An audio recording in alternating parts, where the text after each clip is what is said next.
The night is silent, but not with peace.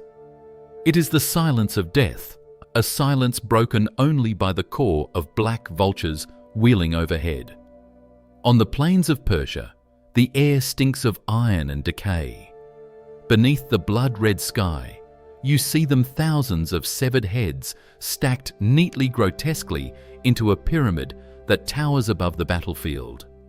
Eyes frozen in terror, mouths open in eternal screams, their faces turned toward the heavens, as if still pleading for mercy that never came. The sun sinks low, casting long shadows across this monstrous monument.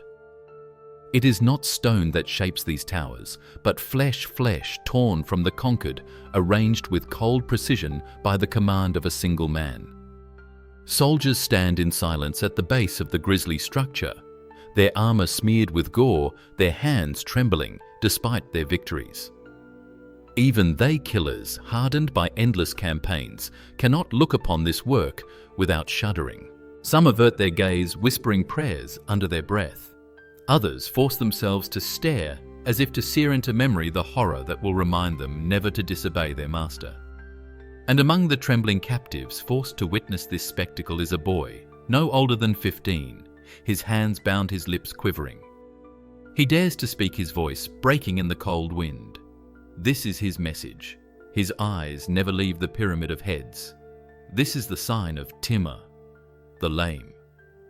Timur, crippled in body, limping on a twisted leg, his right hand stiff and clawed, yet his shadow stretches further than any king or emperor of his age.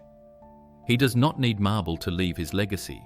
He builds monuments from human remains, nightmares carved from blood and bone. Where others conquer with steel, Timur conquers with fear. Fear that spreads faster than fire, crossing deserts, mountains, and kingdoms, reaching even those who have never laid eyes on his banners. You can almost feel it now, that suffocating weight pressing on your chest. The knowledge that this man's power lies not only in his armies, but in the certainty that he will leave behind something more terrifying than victory. A reminder that the living are but clay, and he alone is the sculptor. What kind of man devises such a spectacle? What drives a crippled child of the steppes to grow into the butcher of nations, the emperor who turned death into architecture? Was this cruelty born from weakness or from divine ambition? The vultures descend their wings, flapping in a frenzy as they peck at the remains scattered at the base of the pyramid. The air grows colder, as if the earth itself recoils from what has been built upon it, and you are left with one haunting thought: this is only the beginning. Long before the pyramids of skulls rose above the battlefields, there was a boy born on the windswept steppes of Central Asia.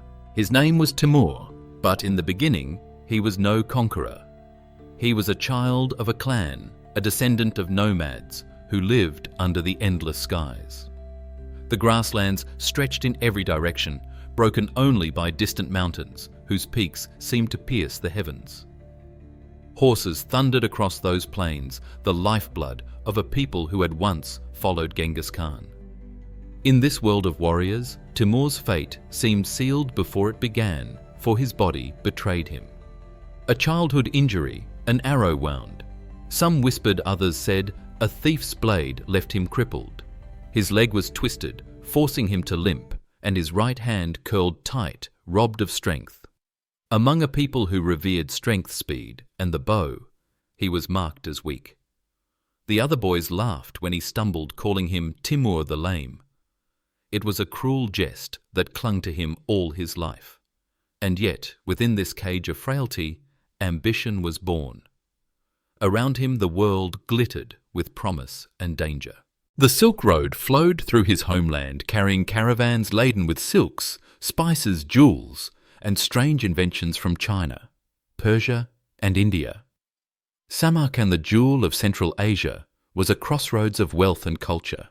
In its markets, perfumes mingled with the aroma of roasted lamb. Poets recited verses under tiled domes, and scholars debated the wisdom of ancient books.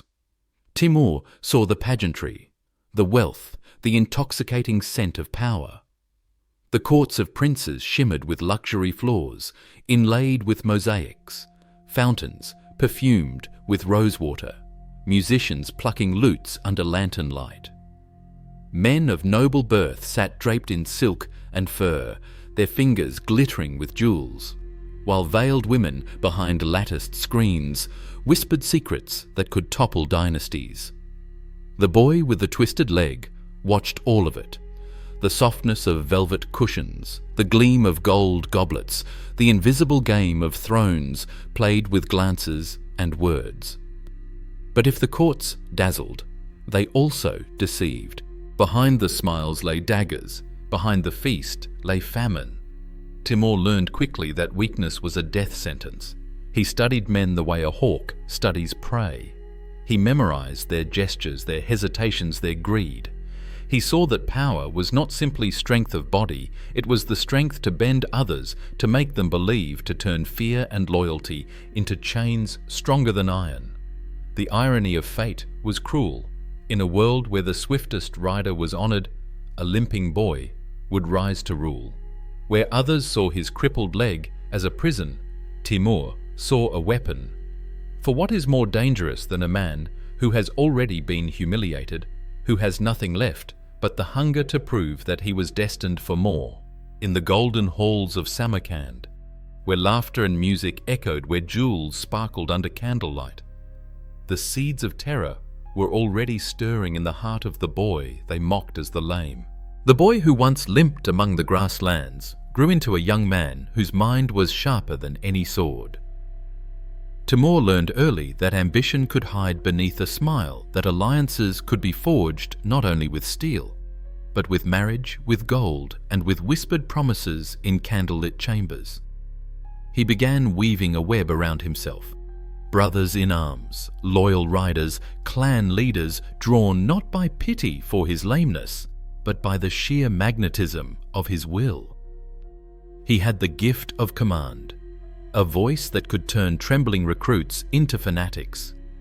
But ambition never walks alone.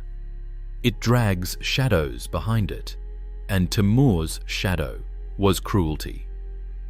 At first it was subtle, harsh punishments for disobedience villagers, stripped of grain to feed his army, whispers of entire families put to the sword for suspected betrayal. Some dismissed these tales as exaggerations. Others remembered them with trembling lips. For Timur understood something few dared to speak aloud.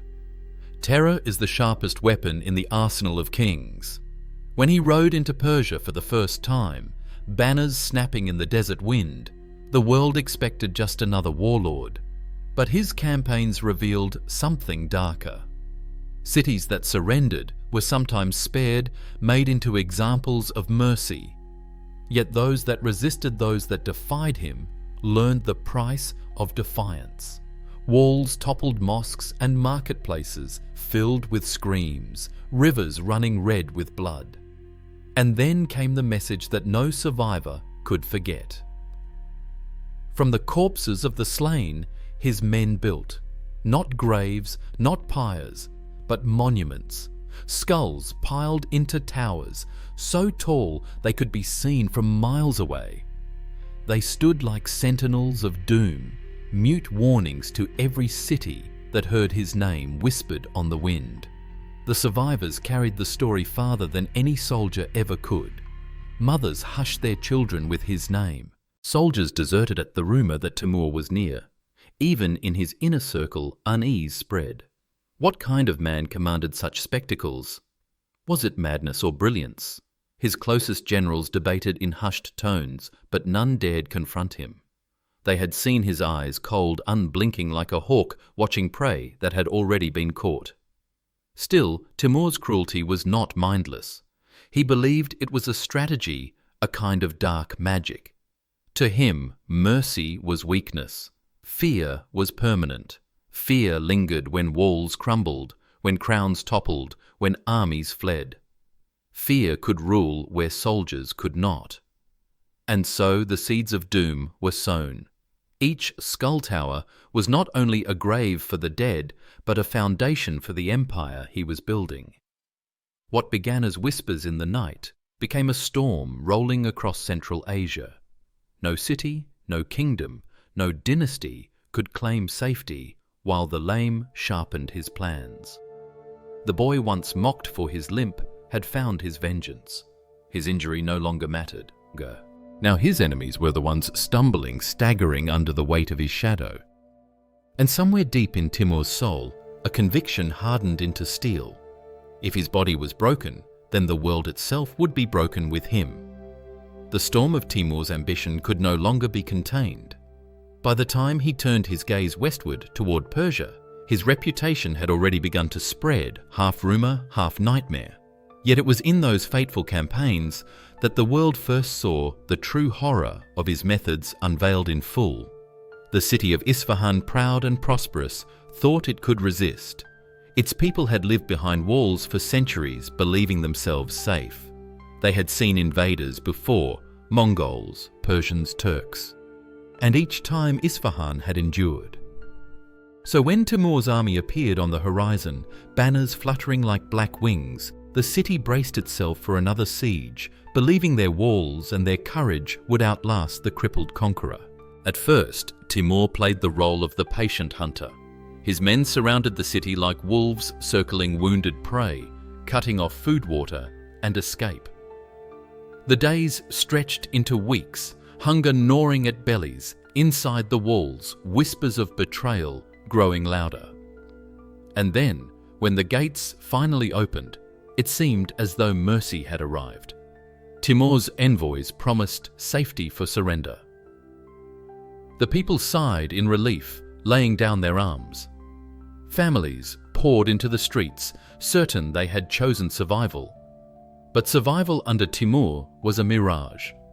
One act of defiance, a riot in which several of his soldiers were slain, ignited his fury. The mask of mercy fell away. His orders were swift and absolute, every man, woman and child to be slaughtered. The massacre unfolded with a precision as cold as steel. Soldiers swept through alleys and markets, blades, flashing screams, rising like smoke into the sky. Fathers clutched sons, only to be cut down. Mothers tried to shield their infants, but no one was spared. The once bustling streets ran with blood, the fountains clogged with lifeless bodies. And when the killing stopped, the building began. Under Timur's command, the skulls of 70,000 men, women and children were collected. They were stacked carefully, row upon row, until a mountain rose where once stood a city of laughter and trade. Travelers who later passed through Isfahan told of the stench of death carried on the wind of vultures circling endlessly of a skyline forever marked by a monument of horror. The towers of skulls cast shadows longer than any wall the city had ever built. News of Isfahan spread like wildfire. Entire kingdoms trembled. Some rulers sent tribute immediately terrified that their people would meet the same fate. Others fled, abandoning their thrones before Timur even reached their gates. The speed of his conquests increased, fueled not just by steel and horses, but by the psychological collapse of his enemies. There was no turning back. The trap had been sprung. Timur had discovered the perfect weapon, terror itself. It was faster than his cavalry, sharper than his arrows, more enduring than his banners. Where armies had to march to conquer fear, travelled on its own wings. And as the fires of Isfahan smouldered, Timur looked upon the towers of skulls and saw not horror but architecture. He had transformed death into a message, a monument, and a promise of what awaited anyone who dared to resist. The victories piled higher than the skull towers themselves. Yet with each conquest, Timur's soul seemed to sink further into shadow. He was a man who limped through the world, his leg dragging his right hand twisted like a claw. And yet in the eyes of his subjects, he loomed larger than any king, any sultan, any emperor who dared oppose him. That paradox, frailty wrapped in ferocity, became the very essence of his legend. But legends are not born without nightmares. Those closest to him lived in fear, not only of his wrath, but of his silence. Timur could sit motionless for hours, his face unreadable, as if the crippled body before them had been abandoned by the soul inside. Then, with no warning, his eyes would snap open, piercing hawk-like, and new commands would pour forth. Cities marked for tribute were instead marked for death. Allies became victims of suspicion. Relatives who whispered of inheritance found themselves stripped of lands or strangled in the night. In his court, silence reigned. Musicians plucked their lutes softly, never daring to strike a note too bold. Servants tiptoed, terrified of spilling wine or stumbling over a word. The scent of rosewater and roasted lamb could not mask the iron tang of dread that clung to the air.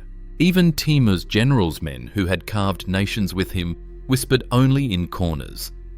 They had seen the evidence too many times. The emperor trusted no one, not even his blood. Beyond the walls of his palaces, the suffering grew unbearable. Towns that resisted were erased, their populations scattered to the winds. Fields lay fallow where farmers had been slaughtered. Survivors staggered down ruined roads, eyes empty, carrying the memory of what Timur's armies had done. They told their stories in trembling voices. Children impaled, women burned alive, elders trampled beneath horses. Each tale fed the growing legend, each horror adding bricks to the invisible prison of fear that stretched across Asia. And yet, to Timur, this was not madness. It was strategy. He saw his empire not as land and subjects, but as a theatre of terror. His cruelty was deliberate, choreographed, designed to break the will of nations before a single arrow was loosed. Mercy, he believed, was weakness. Only fear endured. Fear outlived kings. Fear outlasted bloodlines. But behind that certainty, there was a quieter truth. Timur's own body was a daily reminder of limitation.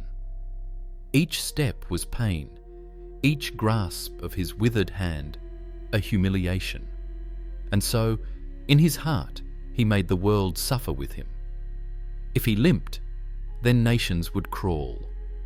If his hand was twisted, then kingdoms would be broken. His weakness became the fire that fueled endless cruelty.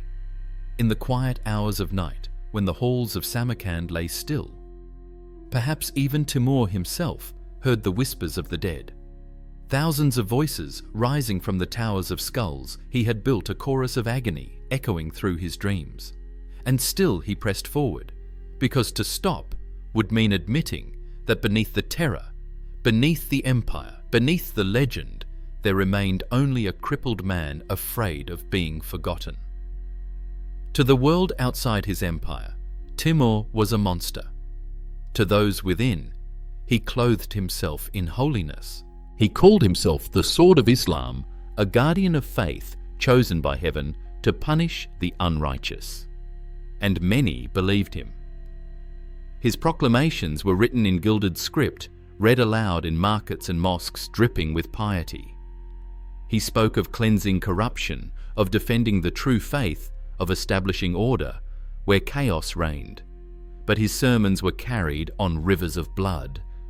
When he descended upon a kingdom, it was never simply as a conqueror. It was as a judge. Cities were accused of arrogance. Rulers were condemned as heretics. Tribes were denounced as betrayers of the true way. Each campaign was framed as divine justice. But behind every holy declaration lay a hunger for more land, more tribute, more skulls for his towers. The trials he staged were grotesque theatre. Ambassadors from conquered cities were paraded before him, their words twisted into confessions. False witnesses stood ready, voices rehearsed swearing that this ruler blasphemed, that this people plotted treachery. It mattered little if the accusations were true. The verdict was decided before the trial began. Guilt was inevitable. The only question was how severe the punishment would be. And always the punishment was severe. Villages were razed for imagined insults. Armies were annihilated for sins no one could define. Those who might have spoken in defense held their tongues, for they knew the price of opposing Timur's script. Silence in his court was survival. The hypocrisy burned. In his private chambers, surrounded by fountains and silks, he spoke of divine order. Outside those walls, his soldiers nailed men to city gates, executed children in public squares, and dragged women in chains. He gave thanks to God for his victories, while the ground itself drank the blood of innocents. His followers, too, wrapped themselves in this illusion. Generals assured themselves they were serving righteousness, not cruelty. Scholars wrote flattering verses comparing him to prophets of old.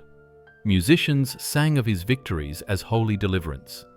They spoke the lie so often that it began to feel like truth. But the truth could not be hidden. Survivors carried it in their eyes.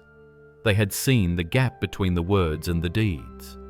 They had watched as men who prayed beside them were cut down, their heads stacked into monuments that Timur called justice. They had heard the false accusations shouted in court, while the real crime was nothing more than the will of a crippled emperor who refused to be denied. Perhaps that was Timur's greatest cruelty, not only that he killed, but that he demanded the world applaud while he killed.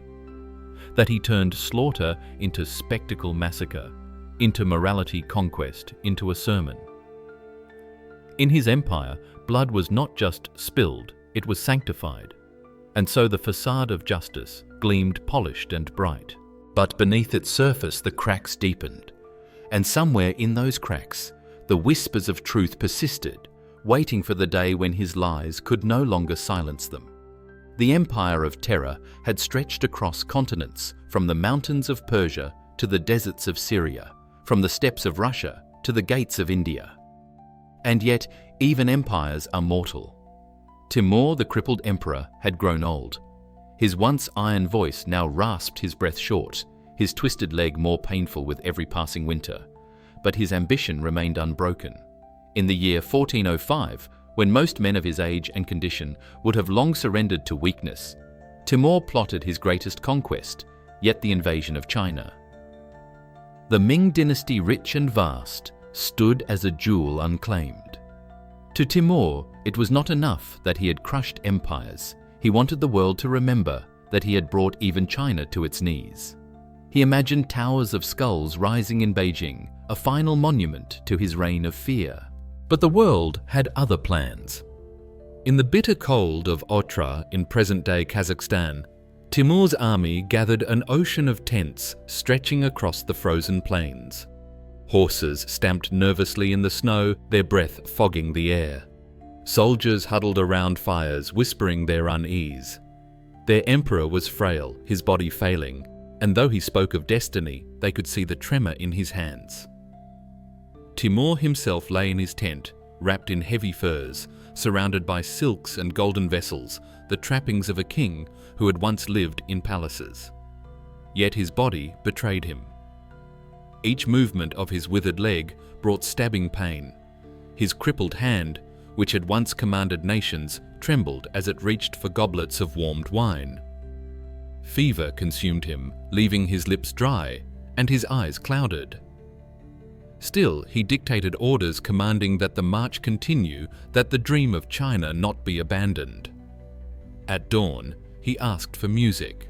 Musicians plucked soft notes from lutes, the sound trembling in the icy air. He demanded meat and bread, but his stomach rejected them. Servants hovered in terror, unsure whether to call doctors or priests. His generals waited outside, staring at the emperor's tent, knowing their fates were tied to the man struggling within. None dared to speak the truth aloud. Their master was dying, and yet there were moments of piercing humanity. It is said Timur summoned his closest attendants. His voice hoarse, whispering fragments of memory, names of places he had conquered, names of sons long dead, perhaps even prayers. The conqueror, who once commanded rivers of blood, now struggled to command his own breath. He spoke of destiny, but his words broke into coughs. He asked for more blankets, though his body burned with fever. As the long night stretched on the empire he had built seemed to tremble with him. Outside, snow fell silently across the endless steppe, muffling the sound of horses cloaking the tents in white. Inside, Timur's chest rose and fell with ragged breaths. Each gasp felt like the echo of an empire nearing its end. The crippled emperor had built monuments of horror to terrify the world. But on that final sunrise beneath the heavy skies of Otrar, he was only a man, frail, shivering, and utterly mortal. The man who had once commanded the deaths of nations, who had reduced cities to ashes and built monuments of bone, met his own end not on the battlefield, but in a frozen tent. There was no clash of swords, no thunder of hooves, no grand spectacle of conquest. Instead, there was silence, broken only by the laboured rattle of his breath. Timur lay propped upon silken cushions, his body wrapped in furs heavy enough to crush a weaker man. But even these could not warm him. His skin, once flushed with the fire of command, had gone pale and waxen. His crippled leg was swollen. His twisted hand now trembled without command. The fever had hollowed him, making his face gaunt, his lips cracked. The conqueror of millions was dissolving into a frail, gasping shell. Around him, attendants moved in hushed panic. Some whispered prayers, beads slipping through their fingers. Others rushed with bowls of broth and jugs of spiced wine, desperate to coax another hour of life into him. But nothing eased the torment. Each breath came harsher than the last, his chest rising like a bellows that had lost its strength. His eyes, once sharp as a hawk's, now glazed with a milky haze, yet still burned with fury at the betrayal of his own body. The army outside held its breath. No man dared raise his voice. No horse dared neigh too loudly, as though the empire itself was waiting for the moment. Fires burned low. Drums once used to summon terror lay silent. An empire built on noise, on screams and chaos, now drowned in unbearable quiet. Inside Timur's final moments were a grotesque mirror of the terror he had unleashed upon others. His lips parted, gasping for air. His body convulsed under fever's grip. Those nearest him recoiled not from battle wounds, but from the sheer indignity of death stripping him bare. For years he had turned dying into spectacle, thousands slaughtered before his eyes, their bodies arranged as trophies. Now it was his body, twisted and broken, that became the spectacle. And yet he fought. He clung to life with the same iron will that had carried him across Asia. He tried to rise, tried to speak, perhaps to command one final campaign, one last tower of skulls to defy the grave. But his limbs betrayed him, trembling as he collapsed back into the cushions. His final cry was not of victory, but of rage, a guttural sound more beast than man, cut short as the breath drained from his chest. When at last his eyes closed, the silence was deafening. The crippled emperor, who had forced the world to witness his cruelty, left behind no fire, no armies, no pyramids of heads to mark his passing.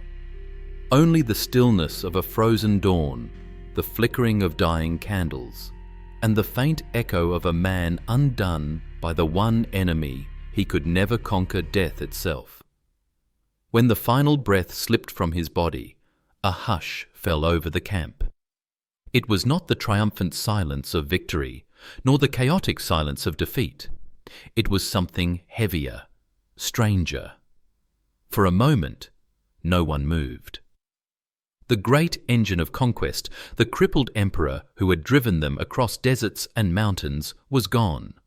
The air itself seemed to pause, as though even the wind feared to disturb him.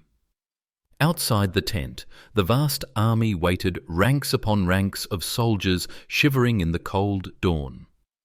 They had followed Timur into slaughter and fire, into cities reduced to rubble, into kingdoms erased. They had grown accustomed to his voice, sharp and commanding, cutting through the roar of battle. But now there was no voice. Only the crackle of dying campfires and the distant lonely cry of a raven circling above. Among his generals, fear spread like frost. Without Timur, who would command them, who would keep rival factions from turning swords upon each other. They had built their lives upon his shadow, and now the shadow had vanished. Some stared at the ground, refusing to meet one another's eyes. Others whispered of succession of betrayal, of what might happen, when word reached Samarkand that the master of terror lay still. Within the tent, the attendants moved with trembling hands. They washed his body in silence, as custom demanded, their tears falling unnoticed into the basins. The man they prepared was no longer the crippled emperor, just a withered body, limbs stiff with death. They wrapped him in fine linens, perfumed with musk and rosewater, as though to disguise the smell of decay with the fragrance of paradise. Yet even in death, Timur inspired dread. Whispers circulated that his tomb must never be disturbed, that it was bound by curses. When I rise, one legend claimed, his spirit warned the world will tremble again. Servants crossed themselves muttering prayers as they tied the final knots in the shroud. The body was carried out under a grey sky. Thousands of soldiers lowered their heads, but no one dared to weep openly. The empire had been built on fear, and fear remained even as the emperor lay lifeless. His corpse travelled back to Samarkand, guarded as though he might still rise at any moment to issue commands. In the city, the mausoleum of Gur-e-Amir awaited its turquoise dome, gleaming like frozen fire above the streets. And when the gates of Samarkand closed behind his funeral procession, the silence deepened. An empire without its master was no empire at all. The armies scattered, the conquered territories slipped away, and the once united horde dissolved into fragments. The world that had trembled at Timur's name exhaled, uncertain whether to rejoice or to shiver. For sometimes silence is more terrifying than screams. In that eerie stillness after Timur's death, the people of Asia realized that fear had not vanished with him. It lingered, etched in the ruins of cities, in the shadows of skull towers, in the nightmares of generations. The crippled emperor was gone, but his silence spoke louder than his armies ever had. History did not bury Timur quietly. His empire crumbled within years of his death, splintering into fragments, his heirs quarreling, his generals carving out fiefdoms from the ruins. Yet the memory of him endured, sharper than any sword, heavier than any crown. For Timur had discovered a truth darker than steel. People forget victories, but they never forget fear. In Persia, mothers still hushed their children with his name. In India, whispers of his sack of Delhi lingered for centuries, told in the trembling voices of survivors who remembered the rivers choked with corpses, the markets transformed into charnel grounds. In Syria, the ruins of Aleppo and Damascus stood as scars, reminders of a conqueror who turned thriving cities into ash. Even in Europe, kings who had never seen his face spoke of him in dread, the crippled shadow on the horizon, who might one day ride west. And yet, Timur was not remembered only as a butcher. Samarkand became his monument of beauty as well as terror. He filled it with mosques, madrasas, and gardens, making it a jewel of Central Asia. The turquoise domes of Gur-e-Amir, his mausoleum, still glimmer against the desert sun, as if mocking time itself. Pilgrims and travellers would gaze upon those wonders and marvel that such a twisted, broken man could have left behind such grandeur. But the irony was cruel. The same hands that built monuments of beauty also commanded monuments of bone. The same man who spoke of God's justice left entire nations howling in grief. Timur's legacy was contradiction itself, a patron of scholars and poets, yet a destroyer of civilizations, a crippled body, yet an unbreakable will, a man of prayer, yet a dealer in nightmares. Even in death, his shadow lingered. When Soviet archaeologists opened his tomb in 1941, they found the inscription that had haunted whispers for centuries: "When I rise, the world will tremble." 2 days later, Nazi Germany launched Operation Barbarossa, plunging millions into fire and ruin. Coincidence, perhaps, but legends have a way of surviving reason, and so the question endures. Was Timur merely another conqueror in a long line of conquerors? Or was he something more, a reminder that cruelty itself can be a weapon sharper than arrows, stronger than walls, longer lived than empires? His towers of skulls have long since crumbled to dust, yet their memory still stands casting shadows across history. The crippled emperor who limped through the world forced it to kneel. He showed that the human imagination could be weaponized, that terror itself could be made into architecture. And long after his bones turned to dust beneath the domes of Samarkand, one question remains echoing through the centuries. Do we fear death itself, or do we fear the men who learned to build empires out of it,